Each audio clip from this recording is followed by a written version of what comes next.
যেমন আমরা কোনো বাচ্চাকে বলি তুমি হচ্ছে একটি গাধা, তুমি কিছুই পারো না। এই যে আমরা ব্লেমটা করলাম, এটি হচ্ছে অনেক বড় একটি ভুল। আমাদেরকে পজিটিভ প্যারেন্ট হিসেবে যে কাজটি করতে হবে যে এটির কারণটা কি, কারণটা খুঁজে বের করতে হবে। আমাকে দেখতে হবে সে কেন বুঝতে পারছে না, কেন পারছে না।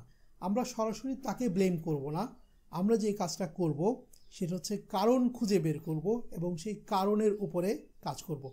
যেমন আমরা গাছের আগাছা খুঁজে বের করব বা তার জন্য কোন কোন জিনিস ক্ষতিকর হতে পারে সেটা খুঁজে বের করব। গাছের উপর আঘাত করব না, বাচ্চার উপর আঘাত করব না।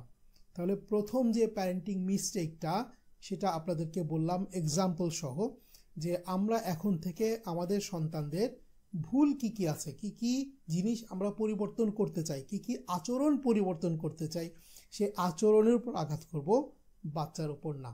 মানে বাচ্চা যেন কোনোভাবে মানসিকভাবে আহত না হয় বা তার যে সেলফ এস্টিম, তার যে আত্মসম্মান বোধ, সেটা যেন কোনোভাবে খর্ব আমরা না করি।